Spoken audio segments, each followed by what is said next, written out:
Good morning everyone. तर आज आहे माझं कॉलेज आणि तुम्हालाही माहिती आहे की मम्माने त्या दिवशी गवारीचा ठेचा बनवलेला, एकदम मस्त होता, अप्रतिम होता। तो ना आता जास्त पप्पांना दिला, तो टिफिन पुरतच बनवलेला। मला ती जराशी चव कळली, म्हणजे मी टेस्ट केली, एकदम मस्त होतं। तर मम्मीला मी सांगितलं की मम्मी प्लीज मी कॉलेजला चालले तर मलाही बनव असं। तर मम्मानी गवारी मस्त बॉईल केली आहे। तर बघूया मम्मा ती तो ठेचा कसा बनवते नवीन पद्धतीने, माझ्यासोबत बघा। साहित्य घेतले लाल आणि हिरव्या मिरच्या, म्हणजे हिरव्याच मिरच्या आहेत त्या पण लाल झालेल्या आहेत, आणि ह्या गावठी मिरच्या आहेत। लसूण घेतले, एक छोटासा कांदा घेतलाय, थोडीशी कोथिंबीर घेतले, थोडेसे शेंगदाणे घेतलेत, आणि हे ना मी गवार शिजवून घेतली, म्हणजे एक शिटी करून घेतलेली आहे। सुरुवात करते, अगोदर मिरची तव्यामध्ये टाकून घेते। अगोदर आहे ना मिरच्या टाकून घेते तव्यावर, तवा छान तापलाय।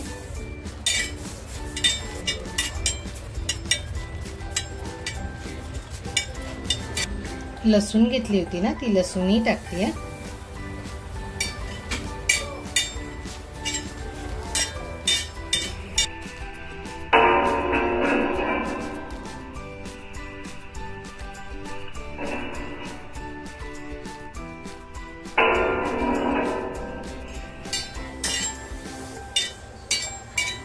मिरची आणि लसूण खरपूस भाजून झालेली आहे। बघा, कुठलंही तेल वगैरे मी काही टाकलेलं नाहीये, आणि मिरची छान भाजली गेली आहे। काढून घेते मी।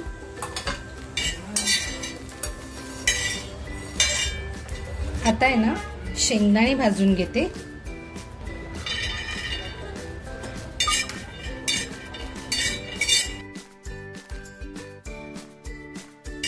शेंगदाणे सुद्धा छान भाजून झालेले आहेत, तेही काढून घेते। आता जी गवारी मी बॉईल करून घेतली आहे ना, ती सुद्धा थोडीशी परतवून घेते।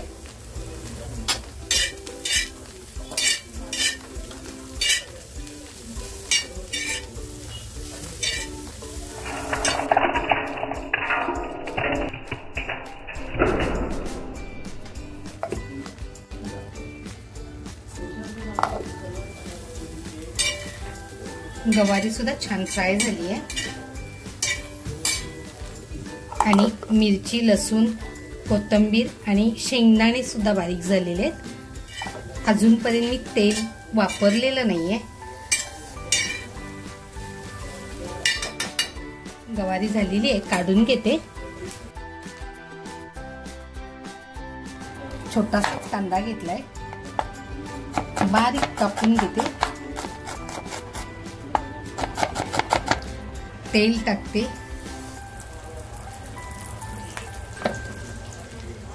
हिंग टाकते।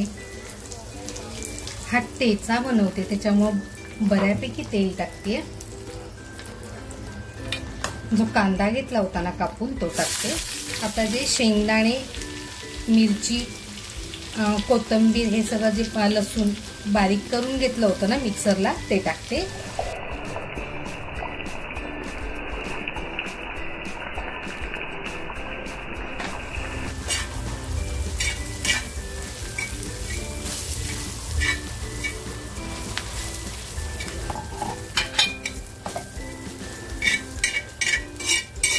चवीनुसार मीठ टाकते।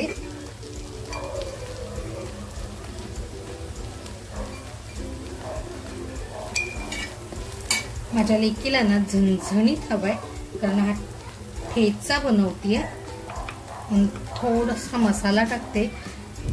मिरच्या तर मी खूप घेतल्या होत्या।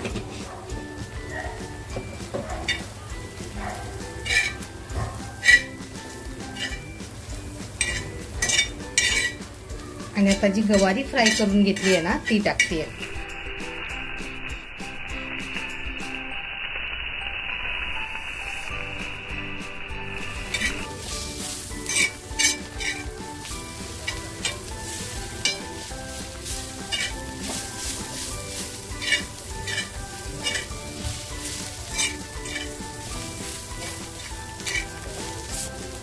आता ह्याच्यावरून कच्चा कांदा जर टाकला ना, तर हा ठेचा आणखीन अप्रतिम लागतो।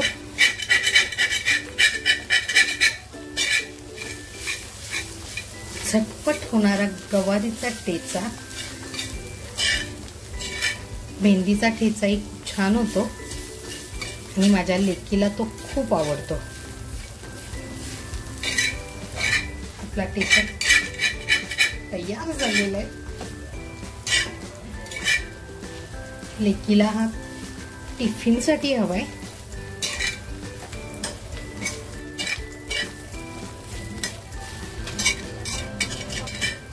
गॅस बंद करते आता.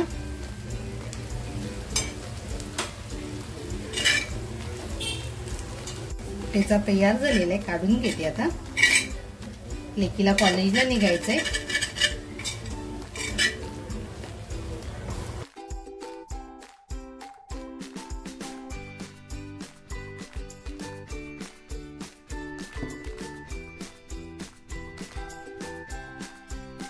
मित्रांनो, लेकीच्या आवडीचा झणझणीत गवारीचा ठेचा, अगदी साधी सोपी आणि झटपट होणारी ही रेसिपी जर तुम्हाला आवडली असेल तर नक्कीच लाईक, शेअर आणि सबस्क्राईब करायला विसरू नका. आणि त्याचबरोबर स्वतःची काळजी घ्या.